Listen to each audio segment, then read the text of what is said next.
दोस्तों, वो कौन सी किताब थी बंटवारे में जिसका आधा हिस्सा पाकिस्तान ले गया और एक हिस्सा भारत में है? 80% लोग इसके बारे में नहीं जानते। जी हां, साल 1947 का अगस्त महीना भारत और पाकिस्तान दोनों देशों के लिए बेहद खास है। भारतीय लोगों को एक तरफ जहां 15 अगस्त के दिन अंग्रेजों की गुलामी से आजाद एक देश मिल रहा था, तो वहीं दूसरी ओर उनसे इसी देश का एक बहुत बड़ा हिस्सा काटकर अलग किया जा रहा था। दोस्तों नमस्कार, आप देख रहे हैं हिस्ट्री अगेन। दरअसल हम बात कर रहे हैं बंटवारे की। कुछ लोगों द्वारा लिए गए एक फैसले ने लाखों लोगों की जिंदगी को इस तरह से प्रभावित किया था कि उससे उबरने में उन्हें दशकों लग गए। चलिए आज आपको बताते हैं कि कैसे जब भारत बटा तो उसके साथ साथ इंसान, सामान और किताबें तक बट गईं। सबसे पहले तो इस बंटवारे ने लाखों लोगों की खुशी और उनकी जिंदगियां बांट दी। इसके साथ ही बांट दिए गए कॉपी किताब, मेज कुर्सी, टाइपराइटर, पेंसिल, पगड़ी, बल्ब, पेन, लाठी, बांसुरी, राइफल जैसी न जाने कितनी ही छोटी छोटी चीजें। यहां तक कि ब्रिटिश वायसराय की बग्घियों का बंटवारा भी हुआ। इसे सिक्का उछालकर किया गया।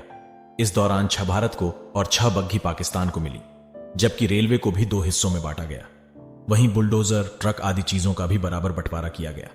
लेकिन इन सब में एक चीज ऐसी थी जिसके बंटने पर सबको हैरानी हुई। वो थी एक किताब। दरअसल जब इन चीजों का बंटवारा हो रहा था तो उसके साथ ही एक किताब का भी बंटवारा होना था। लेकिन एक किताब को 2 लोगों में कैसे बांटा जा सकता है, यह बड़ा सवाल था।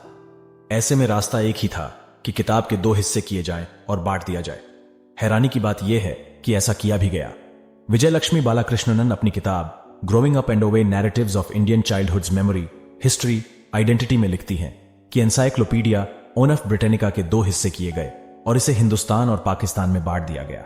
इसके साथ ही लाइब्रेरी में मौजूद डिक्शनरी को भी 2 हिस्सों में बांट दिया गया। ए से के तक डिक्शनरी का हिस्सा भारत को मिला और बाकी का हिस्सा पाकिस्तान ले गया। हालांकि इन सब के बीच एक ऐसी चीज थी जो नहीं बटी, और वो थे शराब के बैरल्स। दरअसल पाकिस्तान ने शराब के बैरल्स लेने से मना कर दिए क्योंकि इस्लाम में शराब हराम है। इसलिए भारतीयों के लिए यह खुशी की बात थी कि शराब के सारे बैरल्स उन्हें मिल गए थे। वैसे दोस्तों, शराब पीना अच्छी बात नहीं है, लेकिन जो पीते हैं उनके लिए आप क्या कहना चाहेंगे? कमेंट जरूर करिएगा। ऐसे ही हिस्ट्री और फैक्ट से रिलेटेड वीडियोस के लिए हिस्ट्री अगेन को जरूर सब्सक्राइब कर लीजिएगा। मिलते हैं एक और वीडियो के साथ। जय हिंद।